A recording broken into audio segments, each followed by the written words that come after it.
I love these summer, August months in terms of when baseball comes. When the Little League World Series is on, that means, we in the thick of it. We're all in, right? We're all in. So I always keep my focus on Major League Baseball as these pennant races start to tighten up. And I needed a little bit of clarification. I need help to make sure I'm focused on what I need to focus on, or like some coaches say, keeping the main thing. And my guy Levi Weaver, baseball writer for The Athletic, joining me now because I need the main thing. What's the main thing I should be focusing on, Levi? Because I feel like every time I tune into baseball, I'm just seeing another record that Aaron Judge continues to break. So should I be focusing on other things, or does it just keep record count of what Aaron Judge does every night he steps into the ballpark? Man, the cool thing about baseball is that you can focus on whatever you want to focus on, right? Like I like to watch Ellie De La Cruz run the bases. Yes. I like, he starts to steal and his arms go every time he takes off. That brings me joy. You can watch that on the small scale. If you want, you can watch Paul Skeens throw the ball 102 miles an hour. Like there's the little micro, or you can look at the macro, and we've got some interesting pennant races. We've got some interesting MVP races. And, we've got franchises that are in the middle, like where are they on the rebuild? Are the Pirates going to be good even though they're in the middle of a 10-game losing streak? Like when are they going to be in the playoffs again? So you can look at it as big or as small as, whatever brings you joy. Okay, what's at the top of your list right now currently? So the NL wild card has just been an absolute traffic jam all year. And even now, we're looking at the Diamondbacks and the Padres. Oh, you got it pulled up right there. Look at you guys, so professional. Yeah, so professional we are here. That's what we do.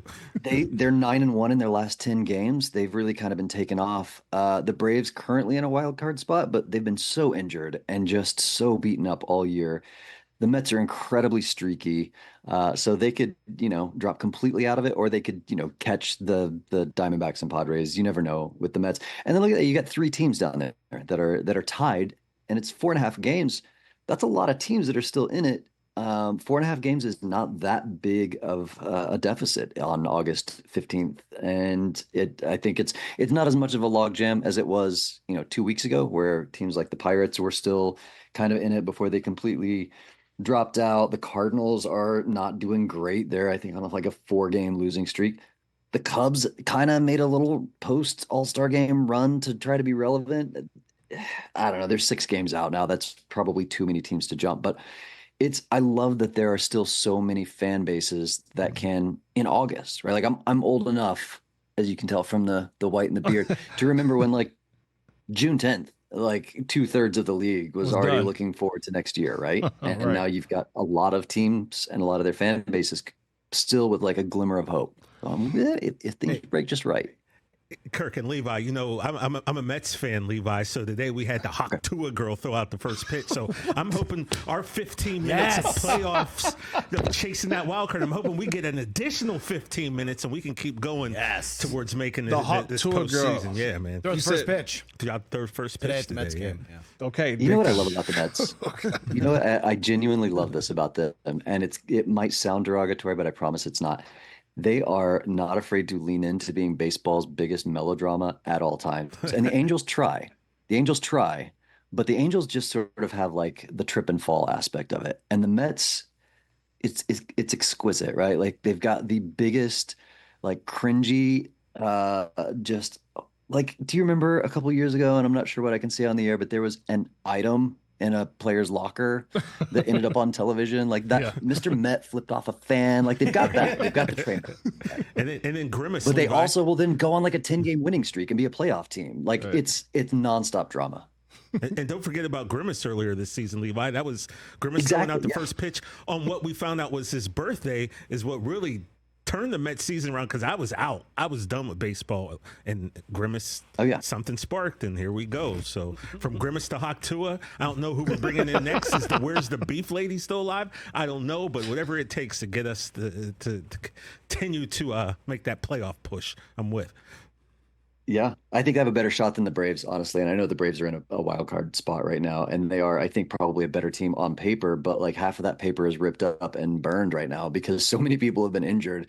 I think the Mets do have the edge on the Braves, even though they're 2 games back right now. So I don't know if that gives you any. It might be false hope, but who cares? Like I said, whatever brings you joy. If it's false hope, then yeah, go for it. Hope is all I asked for, Kirk. I know it's what you wanted, right? Levi Weaver, baseball writer for The Athletic, joining the Rich Eisen Show. Kirk Morrison filling in for Rich. Just going back to this National League as we get ready for these pennant races. And right there, you saw your division leaders, the Philadelphia Phillies, the Milwaukee Brewers, obviously the Dodgers. And right now, currently, looks like the Dodgers are down 2-0 to the Milwaukee Brewers. Are we taking these three, Brewers, Dodgers, Phillies, or taking the field? Or can the field compete with these three current division leaders? Man, it's easy to sort of like think that the Dodgers are a disaster right now because we expected them to have won somehow 200 games by this point. And right now their lead before these games end right now they're up 4 games on the Diamondbacks and Padres. Like it's not an insurmountable lead by any means, but I do think they are a better team than anyone else in the division. So I'll take them. In the Central, I mean, I think the Reds have the ability to go on a hot streak. I don't know how the Brewers are doing this. Right. They lost, they traded away a Cy Young winner. Their manager goes and manages a division rival.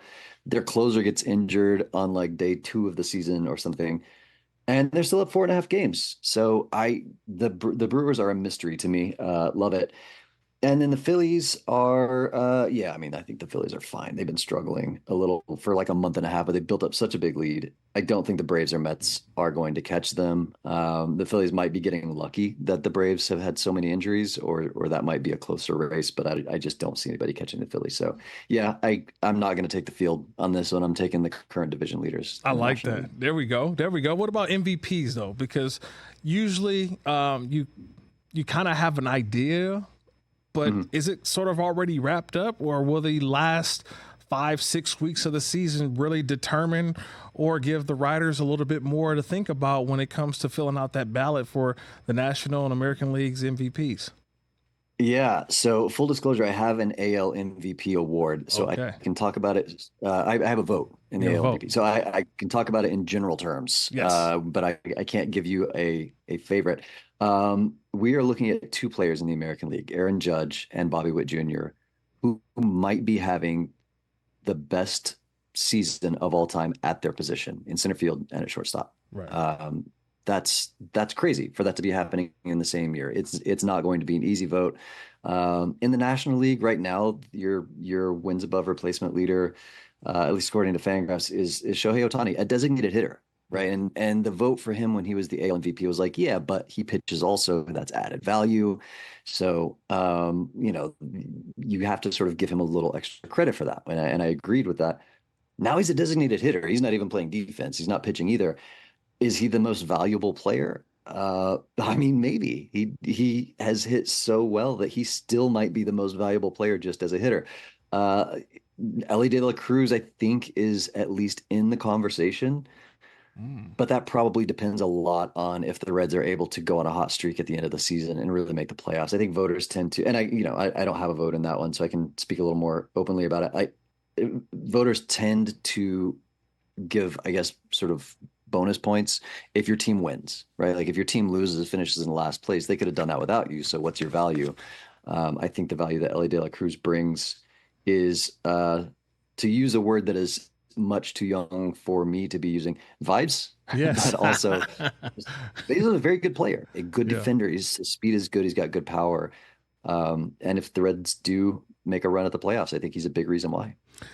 I'm glad that you mentioned vibes, especially when it comes to the Reds. And we're talking to Levi Weaver. He's the writer for the Athletic, baseball writer. And I'm getting excited because I told you, when we get to these dog days of summer when it comes to baseball, a lot of times I just check the box score and then you move on. You don't really focus in. It's just like, all right, so much going on. But that being said, I saw that next year around this time, August 2nd, to be exact, 2025, that the Bristol Motor Speedway will be hosting a baseball game. And you mentioned Ellie De La Cruz and the Reds will take on the Braves. And maybe that has something to do with his appeal because a lot of people are going to come out. But what is baseball trying to do in terms of, we've seen other sports, basically hockey, play in these different venues. What is this? How did this kind of all come about? And what do you expect from a big place like the Bristol Motor Speedway to host a Major League Baseball game? Yeah, and baseball's done it too. They've done some additional venues, right? Like, so they went to London. Right. They played these games in baseball parks in Korea and Japan. They played in Rookwood Field last year. They've done the Field of Dreams game. Field of Dreams, yeah.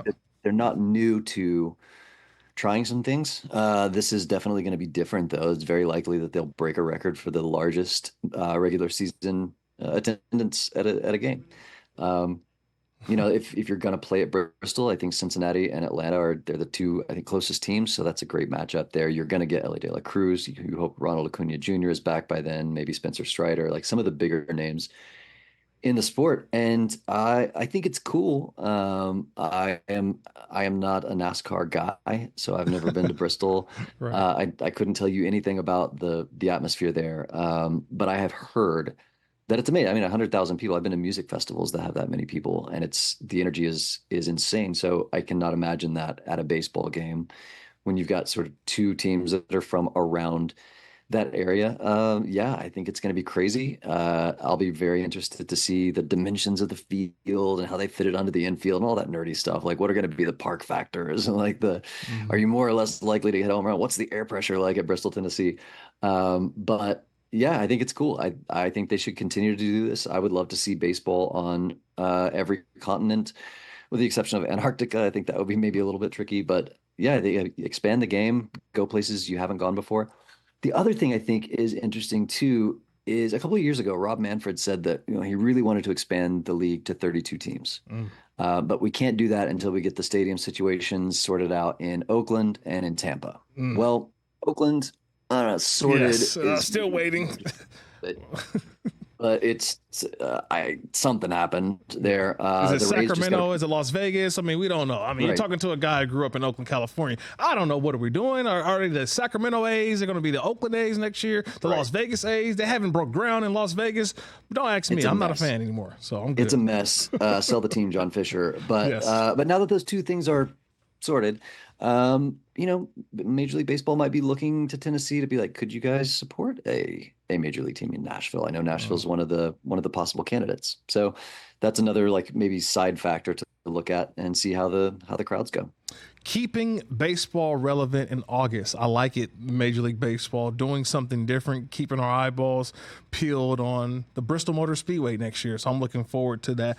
I know we talked National League. What's the take on the American League? Is that something that we should be excited about as well? Because I feel like all the storylines are in the National League, where we're not talking about the American League as much. And will the Rangers be right back where they were a year ago? I'm just trying to figure it all out. No, they won't. They're cooked. They're toast. Cooked. The American League West is interesting, though, and the Astros are on an 8-game winning streak. So they've taken a 2.5-game lead in the division. But they got off to such a slow start, and it took them so long to get good again. They've had a lot of injuries in their rotation. Meanwhile, the Mariners have maybe the best rotation in baseball, but their hitters haven't been hitting. And that's going to be, if it has the potential to be just a really messy dogfight to the end, unless the Astros are as good as they've looked for the last week. And then if you want a much classier, actual top of the sport version of that dogfight, the Yankees-Orioles in the East, that's going to probably go down to the wire. I picked the Orioles to win the World Series before the year. Okay. As long as that's viable, I'm not going to change horses midstream, but the Yankees certainly have played better than I expected for most of the year. In the Central, I think it's going to be the Guardians. I don't think anybody catches them. They do need some starting pitchers to get healthy. It's amazing to look at Cleveland and think, wow, they could use some starting pitching, because they usually have all the starting pitchers. But their offense has been very, very good. And I don't think the Twins catch them. The Royals have been I don't know. They were really hot up until recently, and now they're falling off a little bit. Had a chance to overtake the Twins. Didn't do it. It's probably next year for the Royals, I think. But they could be a wild card team. So the Royals are interesting after being so bad last year. What'll be interesting final month and a half as I try to focus on baseball, NFL preseason, and college football as we roll into September. So I know I'll be preempted for some baseball coming up real soon, man. But it's okay. I'll be okay, man. Levi, man, I appreciate the time, and also voted me top 5 coolest hats ever worn on an interview. Oh, that Wayne's World. Game on. I got this for $2 at a thrift store. I was looking for a Halloween costume. $2? Before we go, $2. Levi, it was brand new. Also, you got some impressive cards on the wall. Are those real? Oh, thanks. Are those real? Yeah, those are all real. Because I've been staring at this Ricky Henderson rookie back there. Ricky Henderson. I saw Hank Aaron, Bob Gibson. Oh, look at that. Wow. I saw Roberto Clemente. That's a Bob Gibson rookie there. card. Yes. Mm-hmm. Yeah, that was my pandemic project. I spent way too much money on baseball cards. Get in line. We can relate, Levi. We can all relate. We all have these guilty pleasures, man. We were doing more card breaks on Instagram, and I spent more money on awesome, cards. though. It was ridiculous, but it was fun. Levi, man, I appreciate the time, man. We'll be following your work at 32ephus on Twitter X. As we said, we're going to watch you and listen and everything you're doing with the wind up as well. We're going to follow to make sure I need to follow you just so I know I can get caught up on all my baseball when I need to and stop checking box score. So I appreciate the time, Levi. Catch the Rich Eisen Show every single day on the Roku channel, 12 to 3 Eastern, for free.